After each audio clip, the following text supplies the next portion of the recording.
João 3,16, muito conhecido. Eu sei que é culto de família, mas a palavra de Deus ela é sempre bem-vinda, né? E no dia da vigília, na quinta-feira, cheguei ali, fui pro meu cantinho ali. E eu digo, rapaz, aqui tá bom demais, só recebendo. Aí quando eu vi o pastor lá de já, eu digo, eita, rapaz, o pastor veio aqui já me chamar, ele tentei me esconder ainda. Mas ele veio e chamou. Enfim, Deus é fiel, meus irmãos. Eu estava dizendo ao evangelista, não se preocupe, porque eu não me apego a essas coisas. O que importa é a gente adorar a Deus, glorificar o nome dele. João 3,16, que encontrou diz amém. Porque Deus amou o mundo de tal maneira que deu seu Filho unigênito, para que todo aquele que nele crê não pereça, mas tenha a vida eterna. Amém, meus irmãos. Apenas esse versículo, pode se assentar glorificando a Deus em nome de Jesus.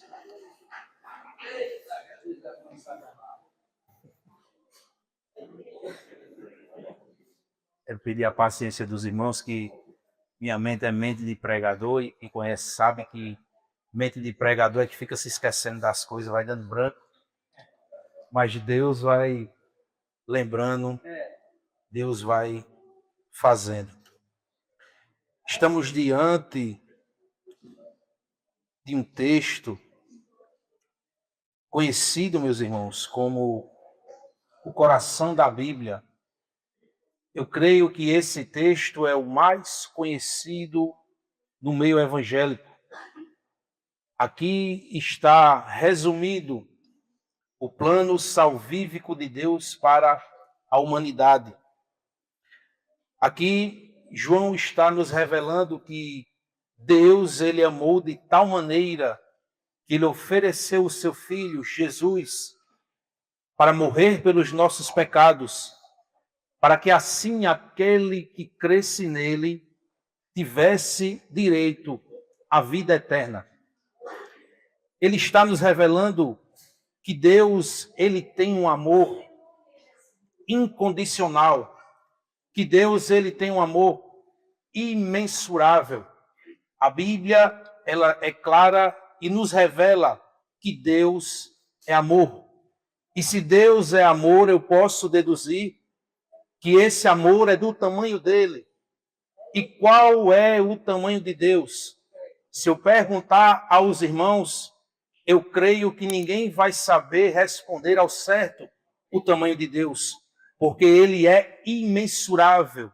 A Bíblia vai nos dizer que a terra é o extrato dos seus pés. Mas eu pergunto, qual é o tamanho de Deus? Ninguém tem uma definição exata para o tamanho de Deus.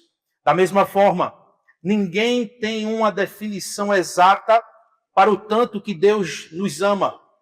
E ninguém sabe dizer por que ele nos ama.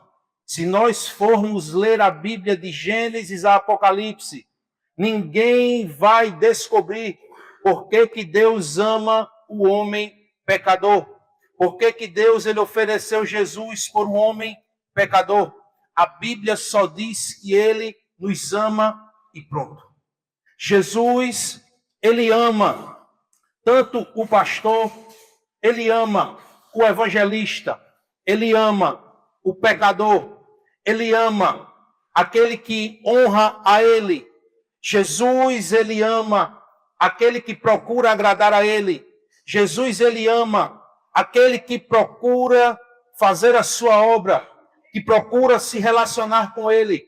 Mas Jesus também ama aquele que não quer nada com ele, aquele que não procura ele, aquele que blasfema contra o nome dele. Jesus ama. Jesus ama aquele que não quer nada com a sua palavra, que não guarda seus mandamentos, que é pecador por natureza. Jesus também ama essas pessoas. Ele ama tanto os bons como os maus. Ele ama todos de uma forma igual. Por isso que a Bíblia vai nos dizer que Deus ele prova o seu amor para conosco. Quando Jesus morreu, nós ainda sendo pecadores. Então, esse é o amor incondicional de Deus. Ele ama a gente na presença, mas ama quem não está nela. O seu sacrifício não foi só para os bons, mas para os maus, para os ruins e para todos os pecadores. Jesus morreu por todos, independente se está servindo a Ele ou não. Ele morreu por essa pessoa, independente se está agradando a Ele ou não. O sacrifício foi para todos e todos estão atrás dessa graça. Essa graça está disponível para todos. Mas como, meus irmãos, que esse pecado ele entrou na terra? Como que esse pecado ele entrou na vida do homem? A Bíblia diz que Deus criou os céus e a terra. Deus criou o homem e colocou o homem no meio do jardim. Colocou ele sobre todos os animais. E o homem, ele tinha uma vida boa. O homem não precisava trabalhar, não precisava fazer nada. Ele só tinha que obedecer uma ordem que Deus deu a ele. Não comerás do fruto. No dia que tu comeres, tu irás provar da morte. Então Deus, ele dá uma ordenança para o homem. Não come. Mas se tu desobedecer, tem morte. O homem desobedece. A Bíblia diz que o Deus colocou o homem no meio do jardim. E todas as tardes, na viração do dia, Deus, ele vinha se relacionar com o homem. Deus, ele vinha para procurar ter um relacionamento com o homem. Ele coloca o homem no seu jardim para manter um relacionamento com ele. E a Bíblia vai revelar que o homem peca contra Deus. O homem desobedece a Deus. Mas na viração do dia, mesmo o homem tendo pecado contra Deus, a Bíblia diz que Deus se apresenta no local do encontro para ter um relacionamento com o homem, para procurar o homem. E a Bíblia diz que quando Deus chega, ele procura Adão e diz: cadê tu, Adão? Eu estou no local marcado para a gente se relacionar. Percebam que o pecado de Adão, ele não muda quem Deus é. Deus continua sendo o mesmo. Na hora marcada, Deus ainda está lá para se relacionar com Adão. O pecado, ele não muda Deus. O pecado, ele muda o homem. É o homem quem se afasta de Deus. É o homem quem deixa de buscar a Deus. Mas Deus continua o mesmo. Ele continua querendo ter um relacionamento com o homem. Ele continua se apresentando no lugar para ter um encontro no secreto com o homem. Mas o pecado afasta o homem de Deus. Mas quando a gente olha para ele e para de olhar para o pecado, a gente também corre com ele, a gente ouve a voz dele, porque ele ainda é o Senhor que continua querendo o homem pecador, o homem que caiu, o homem quer se relacionar. Não é com os bons, não é com os que merecem, é com os pecadores. Deus, ele continua o mesmo. Deus, ele continua querendo se relacionar com o homem. Deus, ele continua querendo ter esse encontro com o homem. Mas por causa do pecado, é o homem que se afasta de Deus. Deus continua descendo no jardim na viração do dia para falar com Adão, mas por causa do pecado, agora é Adão quem se esconde de Deus. É Adão quem muda. É o pecado quem separa o homem de Deus, mas não Deus do homem. Porque o teu pecado não faz Deus te amar menos. O teu pecado não faz Deus te abandonar. O teu pecado, ele não tem o poder de mudar Deus. Ele muda o homem, Deus não. Deus permanece imutável. Deus permanece soberano. Deus permanece o mesmo. Deus permanece querendo resgatar o homem, independente de qualquer coisa. Então, meus irmãos, percebam que o pecado, ele tem o poder para mudar o homem. Ele tem o poder de fazer essa separação do homem com Deus. E eu creio que muitos dos irmãos aqui já pregaram para alguém que não faz parte da mesma fé que a gente, já pregou para alguém do mundo. E enquanto estava ministrando, essa pessoa estava dizendo assim: eu tenho Jesus, eu não preciso disso não. Deixa eu te contar um segredo, essa pessoa ela está enganando a ela mesma. Porque a Bíblia diz que aquele que crê é aquele a quem Jesus ele faz morada. Jesus ele vai dizer que aquele que guarda os meus mandamentos é aquele a quem eu venho fazer morada nele. Aquele que me ama é aquele que guarda os meus mandamentos. Então, como alguém está dizendo que tem Jesus, mas vive a vida de toda maneira, diz que ninguém manda nele, peca constantemente, mas ela tem Jesus. Então, presbítero, o que você está querendo dizer? Que só os crentes eles têm Jesus? De maneira nenhuma. Tem muito crente que está na igreja, mas não tem Jesus. Tem muito crente que está na igreja, mas Jesus não está nele. Porque estar na igreja é diferente de estar em Cristo. E quem está em Cristo, ele está na igreja porque ele sente o desejo de congregar. Percebam que Jesus ele vai dizer: é aquele que me ama, é o que guarda os meus mandamentos. E quem guarda, ele vive. Quem guarda, ele crê.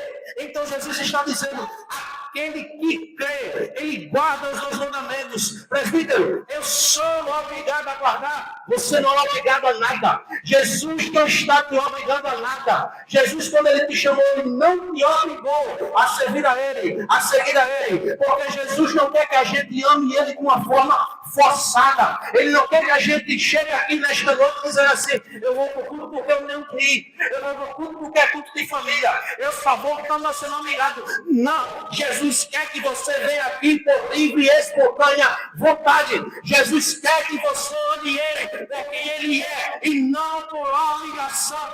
Jesus quer que você adore ele porque você ama ele com separação e não porque está falando, e não porque você está fazendo isso pela obrigação. Mas se você ama a Jesus pelo sacrifício dele, pelo que ele fez na tua vida, porque ele te resgatou, levanta a sua mão e glorifica ele. Porque eu já sinto ele aqui nesta noite e ele está dizendo: eu quero que você me ame verdadeiramente e não com adoração.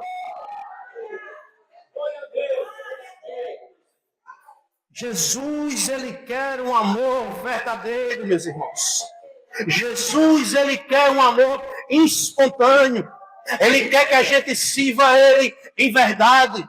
Ele quer que a gente sirva a ele com a nossa alma, com o nosso coração, com o nosso entendimento. E não porque a gente é obrigado. Jesus não precisa disso.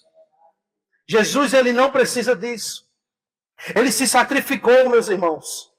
Eu creio que não tinha ninguém digno de pagar esse sacrifício, mas ele se sacrificou. Eu creio que não tinha ninguém. Procuraram no céu, procuraram na terra, não tinha ninguém para pagar o preço. Mas Jesus, eu creio que ele olhou a Deus e disse: seu Pai, porque ninguém, meus irmãos, ninguém pode livrar da ira de Deus. Existe alguém aqui que pode enfrentar a ira de Deus? Eu desafio alguém a se levantar, bater no peito e dizer: eu consigo enfrentar a ira de Deus. Não tem ninguém que consiga enfrentar a ira de Deus. Mas Jesus, quando ele desceu no céu, a Bíblia diz que ele aniquilou-se a si mesmo, tomou a forma de homem e humilhou-se a si mesmo, sendo obediente até a morte, em morte de cruz. Jesus, ele desceu do céu, ele caminhou nessa terra, Ele obedeceu ao Pai. E quando ele se sacrificou na cruz, não foi por outra coisa, foi para nos livrar da ira de Deus. Você não tem que ter medo do inferno. Você não tem que ter medo do diabo. Você tem que temer a ira de Deus. Porque dele ninguém pode escapar. Ele ninguém pode enfrentar. Mas Jesus, ele pagou o preço. Ele pagou o preço para que a gente não precise enfrentar essa ira. Quando Jesus morreu, ele pagou o preço que nos escravizava. Colossenses 2,14 vai dizer que a cédula que nos era contrária de alguma forma, ele rasgou e acabou na cruz. O preço que a gente devia, o que nos tornava réus da ira de Deus. Jesus pagou o preço pela minha vida. Jesus pagou o preço pela tua vida. Não precisamos mais enfrentar a ira de Deus, porque ele já pagou o preço. Ele pagou o preço pela tua vida, pelo teu pecado. Ele pagou o preço para que você não enfrente a ira de Deus.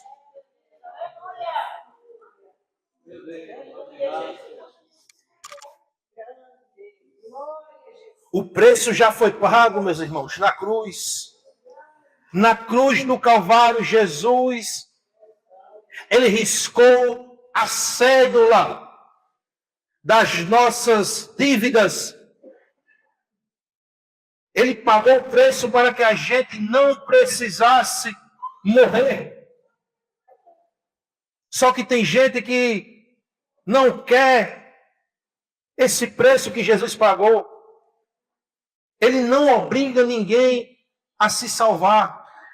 Ele não obriga ninguém a aceitar o sacrifício dele.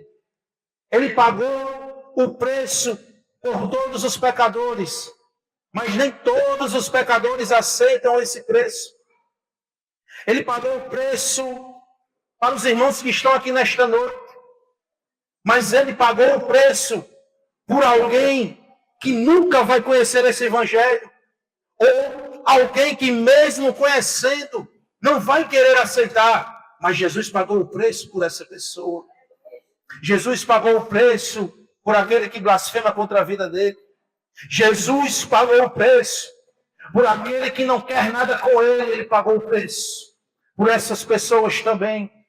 Ele pagou o preço por aqueles que a gente despreza. Eu vi um caso que me deixou revoltado esses dias. Eu creio que os irmãos viram também um homem embriagado. Matou 2 criancinhas, pastor. E eu fiquei olhando aquilo e eu digo, meu Deus, eu tenho filhos, e eu fiquei pensando, imagina a cabeça desse pai. Mas Jesus pagou o preço por esse homem também. Vocês entendem o tamanho do amor de Deus?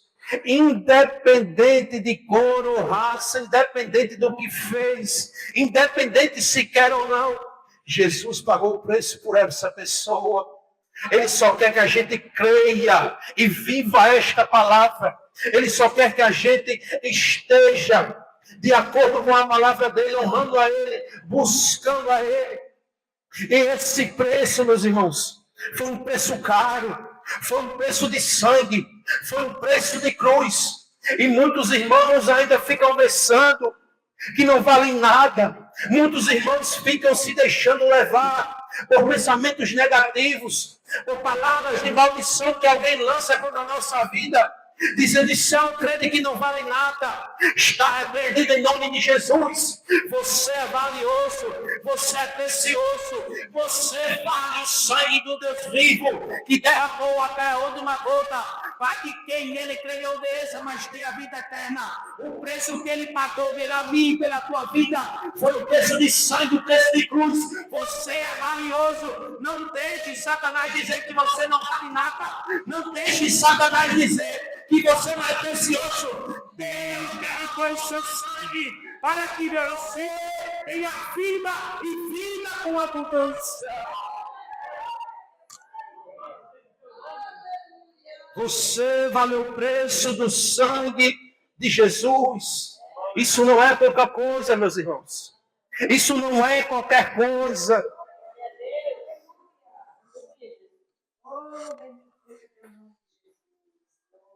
A Bíblia, meus irmãos, ela nada mais é do que Deus querendo se relacionar com o homem. A ira de Deus estava sobre o homem pecador. E os irmãos sabem que os judeus eles ofereciam sacrifícios para se livrar da culpa do pecado. E enquanto o homem estava pecando, Deus estava querendo se relacionar com ele. Enquanto o homem peca, mesmo o homem pecando, Deus quer se relacionar com o homem. Você vai ver isso em toda a Bíblia. Eu acabei de falar que Adão, ele peca contra Deus, mas na viração do dia, Deus está lá para se relacionar com o homem. O homem mesmo pecando, Deus quer se relacionar com o homem. E nós vemos isso na Bíblia, no livro dos Juízes. A Bíblia vai dizer que após Josué morrer, o povo começa a pecar. O povo começa a fazer o que não agrada a Deus. Mas Deus, vendo que o pecado está reinando, ele se afasta. Quando Deus se afasta e permite que o homem sofra, a Bíblia diz que o povo agora se lembra de Deus. Quando o povo se lembra de Deus, Deus levanta outro juiz. Deus levanta Obed. Deus levanta Débora. Deus levanta Gideão, Sansão. Deus levanta juízes para livrar o povo dos seus opressores. Mas quando o povo é livre dos seus opressores, a Bíblia nos diz que o povo torna a pecar contra Deus. Mas quando o povo se arrepende, Deus levanta outro juiz. Após os juízes, Deus vai levantar os profetas para se relacionar com o seu povo. Mesmo o povo pecando, Deus levanta Samuel. Deus levanta o profeta Isaías, o profeta Ezequiel. Deus levanta o profeta Jeremias. Mesmo o povo estando em pecado, Deus continua querendo se relacionar com o homem. Mesmo o homem se afastando de Deus, Deus ele continua querendo se relacionar com ele. E quando Deus levanta o profeta Jeremias, isso fica claro no capítulo de número 18, no livro de Jeremias. Quando Deus vai usar o profeta Jeremias, dizendo a ele: profeta, desce à casa do oleiro, e lá lhe farei ouvir as minhas palavras. Quando Jeremias desceu à casa do oleiro, a Bíblia vai dizer que Jeremias viu o vaso, o oleiro fazendo vaso numa roda, mas como o vaso era de barro, se quebrou, o oleiro tornou para fazer um novo vaso a partir daquele vaso quebrado. E veio a palavra do Senhor a Jeremias dizendo: Jeremias, da mesma forma que o oleiro fez com esse vaso, não poderei eu fazer com a casa de Israel. Assim aquele que eu disse que iria castigar, se arrepender, eu me arrependerei do mal que eu pensava em fazer. É um homem pecando contra Deus e Deus dizendo: eu quero ter relacionamento contigo. É um homem pecando contra Deus e Deus dizendo: eu quero te refazer na minha casa. Eu quero fazer de ti um vaso novo. Eu quero pisar na terra, porque tu és precioso para mim. E Deus, ele não lança o vaso fora, mas ele faz um vaso novo. Ele torna a fazer de novo. Porque mesmo o homem não querendo Deus, Deus, ele quer o homem.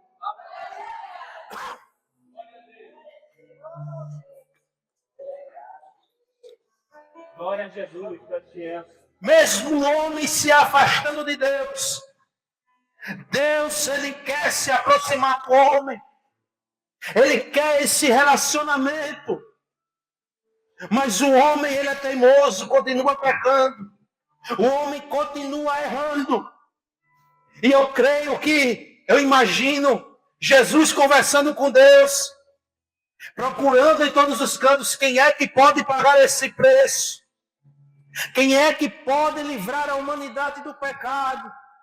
Procura na terra, não tem. Olha nos quatro cantos, não tem.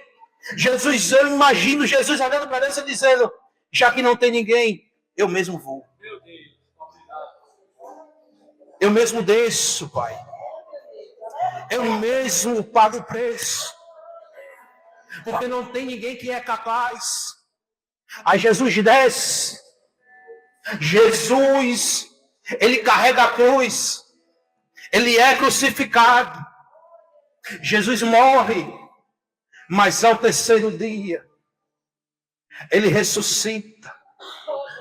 E a Bíblia vai dizer que foi-lhe dado todo o poder no céu e na terra. Jesus, ele venceu o pecado. Jesus, ele venceu a morte. Jesus, ele venceu as potestades. Jesus, ele venceu aquilo que nos era contrário, para que nós tenhamos a vida eterna. Porque é uma prova de que Jesus, ele venceu. Apocalipse, capítulo de número 5. João vai dizer, e vi na destra do que estava sentado sobre o trono, um livro escrito por dentro e por fora, selado com 7 selos, e vi um anjo forte bradando com grande voz, quem é digno de abrir o livro, de desatar os seus selos?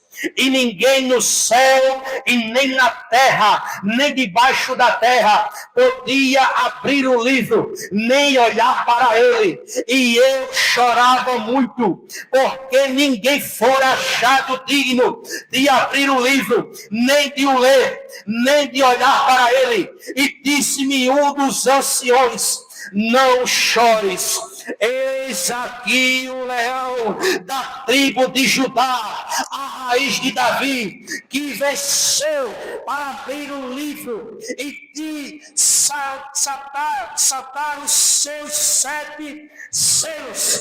Ele venceu por mim e por você. Digno é o Cordeiro, aquele que vive, aquele que foi morto, mas ressuscitou. O Cordeiro vive e reina para sempre, para que eu e você tenhamos vida, para que eu e você fôssemos libertos do pecado. Ele morreu, mas ressuscitou. Ele ressuscitou. Ele ressuscitou. E ele vive e reina para sempre. João, ele chorava. Mas o anjo vai dizer para ele, chora não, João. Eis aí o que é digno. Eis aí o que venceu. Eis aí o que expôs todas as potestades. Ele venceu na cruz. E João vai dizer mais.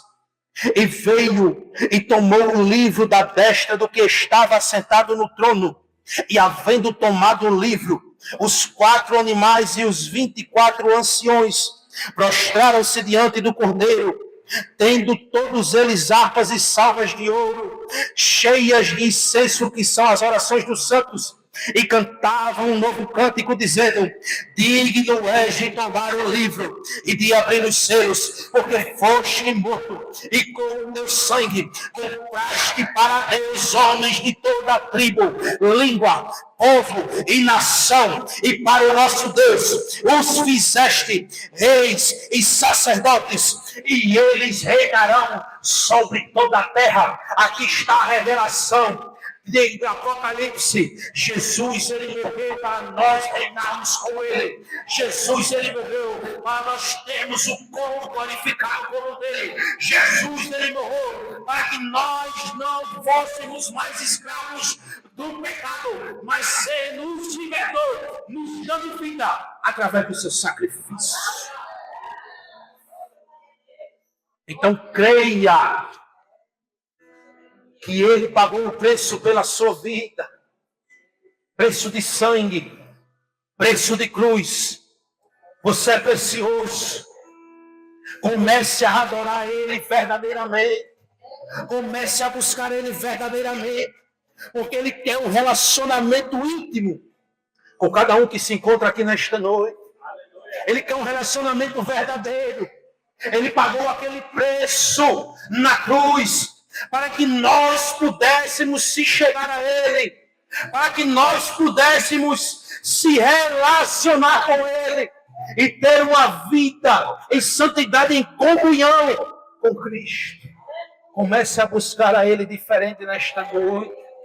Comece a enxergar o sacrifício dele diferente nesta noite. Você foi comprado por um alto preço. Você não é barato. Você custou caro. Mas ele já pagou o preço pela tua vida. Ele já pagou o preço, meus irmãos. Nós não precisamos mais nos preocupar com nada.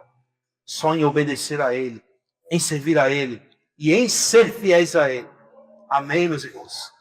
Desde já eu quero agradecer a minha rica oportunidade e a confiança do evangelista de estar aqui ministrando essa palavra poderosa, meus irmãos. Eu peço as orações dos irmãos, pois sou carente de oração. Eu preciso de oração, assim como todos precisam. E já quero agradecer de estar aqui conhecendo mais esse povo abençoado que vai morar no céu. Amém? Eu agradeço em nome de Jesus.